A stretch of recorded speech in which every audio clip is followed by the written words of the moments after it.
Series first task. Coach ಆಗಿ ಅಧಿಕಾರಕ್ಕೇರಿದ್ದ ಗಂಭೀರ್ ಮೊದಲ ಇನ್ನಿಂಗ್ಸ್ನಲ್ಲೇ failure ಆಗಿದ್ದಾರೆ. ಅದು ಕೂಡ ಲಂಕಾದಂಥ ತಂಡದ ಎದುರು. 3 ಪಂದ್ಯಗಳ ಏಕದಿನ ಸರಣಿಯ ಮೊದಲ ಪಂದ್ಯ ಡ್ರಾ ಆಗಿದ್ರೆ 2 ಮತ್ತು 3ನೇ ಪಂದ್ಯದಲ್ಲಿ ಲಂಕಾ ಭಾರತಕ್ಕೆ ಶಾಕ್ ನೀಡಿತ್ತು.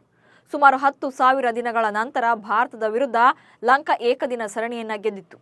3 ಪಂದ್ಯಗಳಲ್ಲಿ ಕಡಿಮೆ ಗುರಿ ಬೆನ್ನತ್ತೋಕ್ಕೂ ಕೂಡ ಸಾಧ್ಯವಾಗದೆ ಭಾರತದ ತಂಡ ಸೋಲೊಪ್ಪಿಕೊಳ್ಳಬೇಕಾಯಿತು. ಹೀಗಾಗಿ ಮುಂದೆ ಟೀಂ ಇಂಡಿಯಾದಲ್ಲಿ ಮಹತ್ವದ ಬದಲಾವಣೆಗಳನ್ನು ಮಾಡೋಕೆ ಬಿಸಿಸಿಐ ಪ್ಲಾನ್ ಅನ್ನು ರೂಪಿಸಿದೆ. ಶ್ರೀಲಂಕಾ ಏಕದಿನ ಸರಣಿಯಲ್ಲಿ ಕಳಪೆ ಪ್ರದರ್ಶನ ನೀಡಿದವರ ಮೇಲೆ ಬಿಸಿಸಿಐ ಫೋಕಸ್ ಮಾಡಿದೆ. ಪ್ರಮುಖವಾಗಿ 3 ಮೇಲೆ ಕಣ್ಣಿಟ್ಟಿದ್ದು ತಂಡದಿಂದ ಹೊರ ಬೀಳೋದು ಕನ್ಫರ್ಮ್ ಎನ್ನಲಾಗ್ತಿದೆ. ಅಷ್ಟಕ್ಕೂ ಆ 3 ಆಟಗಾರರು ಯಾರು ಮತ್ತೆ ಯಾಕೆ ಅನ್ನೋದನ್ನ ಹೇಳ್ತೇನೆ ನೋಡಿ. ಲಂಕಾ ವಿರುದ್ಧದ ಸರಣಿಯಲ್ಲಿ ನಾಯಕ ರೋಹಿತ್ ಶರ್ಮಾರನ್ನ ಬಿಟ್ರೆ ಉಳಿದವರೆಲ್ಲ ಕಂಪ್ಲೀಟ್ ಫೇಲ್ಯೂರ್ ಆಗಿದ್ರು. ಲಂಕಾ ಸ್ಪಿನ್ನರ್ಸ್ ಆರ್ಭಟಕ್ಕೆ ಪೆವಿಲಿಯನ್ ಪರೇಡ್ ನಡೆಸಿದ್ರು.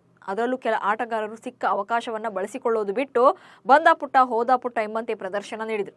ಹೀಗಾಗಿ ಅಂಥವರಿಗೆ ತಂಡದಿಂದಲೇ ಕೋಕ್ ಕೊಡೋಕೆ ನಿರ್ಧಾರ ಮಾಡಲಾಗಿದೆ. ಅದರಲ್ಲಿ ಮೊದಲನೇ ಅವರು ಶಿವಮ್ ದುಬೆ.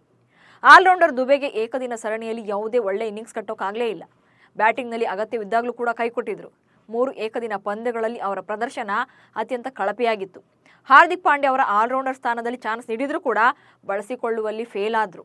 ಮತ್ತೊಬ್ಬ ಆಟಗಾರ ಶ್ರೇಯಸ್ ಅಯ್ಯರ್ ಹಿಂದಿನ ಮ್ಯಾಚ್ಗಳಲ್ಲಿ ಏಕದಿನದಲ್ಲಿ ಉತ್ತಮ ದಾಖಲೆಯನ್ನೇ ಹೊಂದಿದ್ದಾರೆ.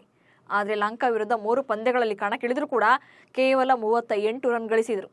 ಬಹುದಿನಗಳ ನಂತರ ಟೀಂ ಇಂಡಿಯಾದಲ್ಲಿ ಸ್ಥಾನ ಪಡೆದಿದ್ರೂ ಕೂಡ ಶ್ರೇಯಸ್ ಅಯ್ಯರ್ ಸಿಕ್ಕ ಅವಕಾಶವನ್ನ ಸರಿಯಾಗಿ ಬಳಸಿಕೊಳ್ಳಿಲ್ಲ. ಹೀಗಾಗಿ ಏಕದಿನದಲ್ಲಿ ಶ್ರೇಯಸ್ ಅಯ್ಯರ್ ಹೊರಗುಳಿಯುವ ಸಾಧ್ಯತೆ ಹೆಚ್ಚಿದೆ. ಹಾಗೆ ಹರ್ಷದೀಪ್ ಸಿಂಗ್ ಕಥೆಯೂ ಕೂಡ ಹೀಗೆ ಆಗಿದೆ. ಎಡಗೈ ವೇಗಿ ಹರ್ಷದೀಪ್ ಕೂಡ ಟೀಂ ಇಂಡಿಯಾದಲ್ಲಿ ಸ್ಥಾನ ಕೈತಪ್ಪುವ ಭೀತಿಯಲ್ಲಿದ್ದಾರೆ. ಏಕದಿನ ಸರಣಿಯಲ್ಲಿ ಹರ್ಷದೀಪ್ ಸಿಂಗ್ ಕೈಕೊಟ್ಟಿದ್ರು. ವಿಕೆಟ್ ಕಬಳಿಸಲು ವಿಫಲರಾಗಿದ್ದು ಮಾತ್ರವಲ್ಲದೆ ಹೆಚ್ಚು ರನ್ ಬಿಟ್ಟುಕೊಟ್ಟಿದ್ರು. ಹರ್ಷದೀಪ್ ಟಿ20ಯಲ್ಲಿ ಉತ್ತಮ ಸಾಮರ್ಥ್ಯವನ್ನು ತೋರಿಸ್ತಾ ಇದ್ರೂ ಕೂಡ ಏಕದಿನದಲ್ಲಿ ಉತ್ತಮ ಪ್ರದರ್ಶನ ನೀಡೋಕೆ ಸಾಧ್ಯವಾಗ್ತಾ ಇಲ್ಲ. ಮತ್ತೊಂದು ಕಡೆ ಮೊಹಮ್ಮದ್ ಶಮಿ ಗಾಯದಿಂದ ಚೇತರಿಸಿಕೊಂಡಿದ್ದು ಬುಮ್ರಾ ಮತ್ತೆ ತಂಡವನ್ನು ಸೇರಿಕೊಳ್ಳಲಿದ್ದಾರೆ. ಇದರಿಂದಾಗಿ ಈ ಬೌಲರ್ ತಂಡದಲ್ಲಿ ಸ್ಥಾನ ಪಡೆಯೋದು ಕಷ್ಟವಾಗಿದೆ. ಸದ್ಯದ ಮಟ್ಟಿಗೆ ಬಿಸಿಸಿಐ ಮುಂದಿರೋ ಡ್ರಾಪ್ ಲಿಸ್ಟ್ನಲ್ಲಿ ಈ 3 ಮೇಲಿದ್ದಾರೆ.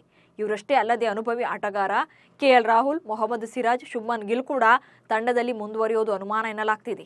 ಈ 3 ಮತ್ತೆ ಫಸ್ಟ್ ಕ್ಲಾಸ್ ಕ್ರಿಕೆಟ್ನಲ್ಲಿ ತಮ್ಮ ಸಾಮರ್ಥ್ಯವನ್ನು ತೋರಿಸಿ ಮತ್ತೆ ತಂಡಕ್ಕೆ ಕಂಬ್ಯಾಕ್ ಮಾಡಬೇಕಾಗುತ್ತೆ. ಇಲ್ಲದೇ ಇದ್ರೆ ಯಶಸ್ವಿ ಜೈಸ್ವಾಲ್, ಸಂಜು ಸ್ಯಾಮ್ಸನ್, ಮುಖೇಶ್ ಕುಮಾರ್ ಅಂತಹ ಆಟಗಾರರು ತಂಡವನ್ನು ಸೇರಿಕೊಳ್ತಾರೆ. ಮೊದಲ ಸವಾಲಿನಲ್ಲೇ ಪಾಠ ಕಲಿತಿರೋ ಕೋಚ್ ಗಂಭೀರ್ ಕೂಡ ಮುಂದಿನ ಪಂದ್ಯಗಳಲ್ಲಿ ಆಟಗಾರರನ್ನ ಜರಡಿ ಹಿಡಿಯೋಕೆ ಮುಂದಾಗಿದ್ದಾರೆ. ಕಳಪೆ ಆಟ ಆಡುವವರಿಗೆ ಗೇಟ್ ಪಾಸ್ ಕೊಡೋಕೆ ಪ್ಲಾನ್ ಕೂಡ ರೆಡಿ ಆಗ್ತಾ ಇದೆ.